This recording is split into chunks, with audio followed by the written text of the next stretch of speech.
Now, you're very good. Eh, dream high. You're all good. May future ka. I believe in your fighting spirit. So yung pagiging matiisin. At yes, no, itong tao ito, talagang bibilib siya sa sarili niya. Yung siguro kakantayin niyo, I did it my way. O ano ba, siguro, I did it, hooray! I'm far better than my past 38 years kasi now I am fully healed. Ang ibig sabihin ng Lord, sinabi niyo po ang masalita ito. Dinadirect niya po yung tao ito sa mas mahalaga, sa dapat nilang unahin, at higit na pahalagahan, ang mabuhay ng may kamanahan. Sabi nga niya, dahil higit pa sa karamdaman na maraan niya maranasan for 38 years, kabayaran ng kasalanan, ang impyerno. Sabi na ng aking tukayong Sparto, you can or you may afford to live this life without Christ, but you cannot afford to die without Christ. Pwede kang mabuhay sa mundong ito na walang pananampalataya kay Kristo. Oo, ito na. Pero hindi mo kakayanin mamatay kung walang Kristo. You will live in hell to eternity suffering. Dinadala kung ano po nangyari sa tao ito, Bible po kay silent. At yes, ang pinagpili ng Lord sa kanya, bago siya naghiwalay, magaling ka na ngayon, huwag ka nang gumawa ng kasalanan, at baka masamot pa riyan ang mangyari sa iyo. At yes, I believe, if we can also guard our hearts, we can also be sick.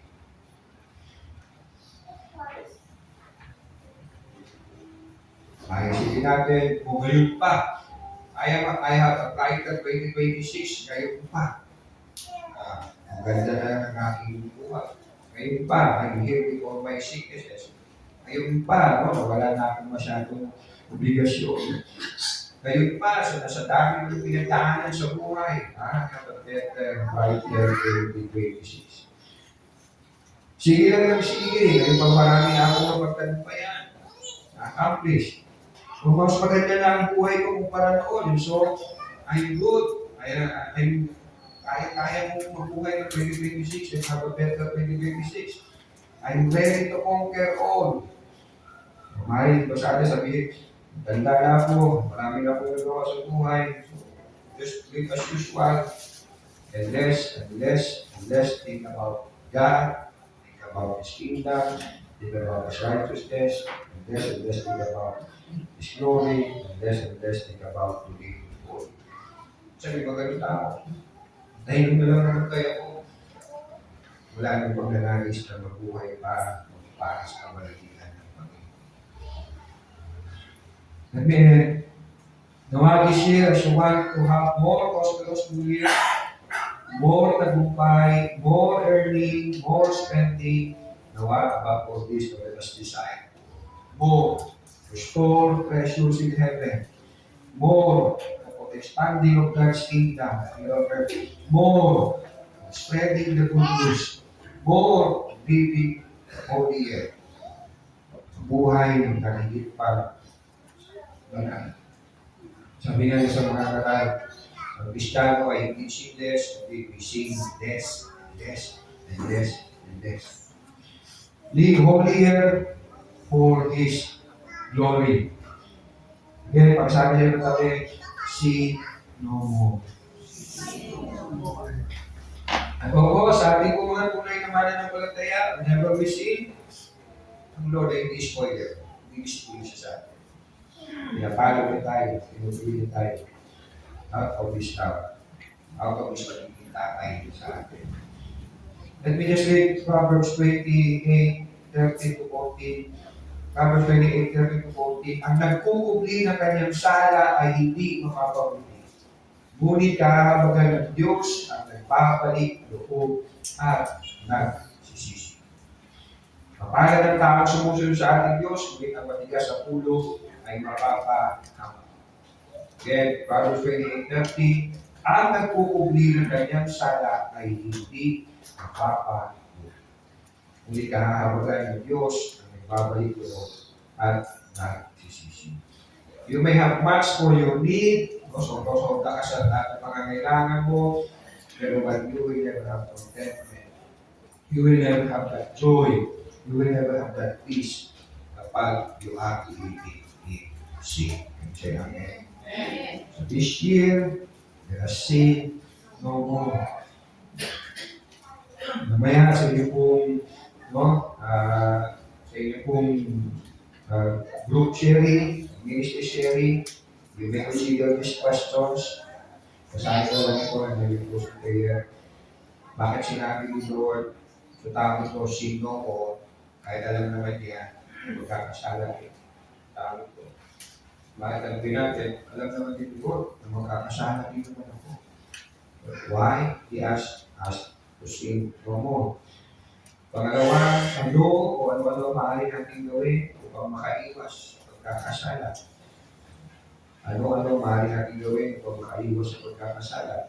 Pangatlo, paano o bakit pinagaling siya ng Lord kaya wala naman siyang pananampalataya? Maybe you ask the question. Ano ang masasabi mong mga katagian ni Lord na pinakita niya sa kanyang ginawa pagpapagaling sa tao? Nakita ang faith Jesus, katagian. Healing this 38 years na may kalatahan. Ano ang dapat gawin kapag ikaw ay nagkakasala? Lastly, ano ang sabihin natin no, tumatak sa puso at isip ko sa mga narinig mula sa salita ng Panginoon. Atin na lang. Pag-iwag maraming pong salamat. Salamat Lord. Diyos ka sa amin na maka sa amin na tutubay ng aming pangayan sa araw-araw. At salamat Panginoon na maka sa amin na hindi lang po recognize na tutubay ang aming po pangailangan. Recognize na kami lumakad sa iyong pagbilan, sa iyong kalooban. Dahil po Panginoon, ito ang mabuti para sa amin. At salamat dahil wala po kayong kalooban sa amin na masama. Lahat ay bawat mabuti Panginoon. Dahil kayo ay mabuti Diyos. Dahil kayo ay tagang na Diyos. Lord, may kami ng tawad sa mga kasalanan namin nagawa sa taong 2025, Lord. Hindi pa namin mapanggit sa isang Panginoon sa lahat, Lord, kayo po ang nakakilala sa amin. We ask for your forgiveness, Panginoon. Sinabi mo sa iyong salita, ang aming people bless our sins, faithful and just, forgive us, and cleanse us of all our righteousness. Salamat, Panginoon, dahil nariyan sa tulong mo ang Panginoon Jesus na mamagitan sa amin sa iyo, Panginoon. Salamat. At sa lahat, salamat, Panginoon, na niligtas na ako kami sa tunay na napunta-ulit na kabayaran ng kasalanan at kapamakan sa ginagawa ko po. Lord, forgive us, cleanse us of all our unrighteousness, and help us, enable us, O God, to see no more sa taon 2026 Lord. And your name be glorified and be praised. In Jesus' name we pray. Amen.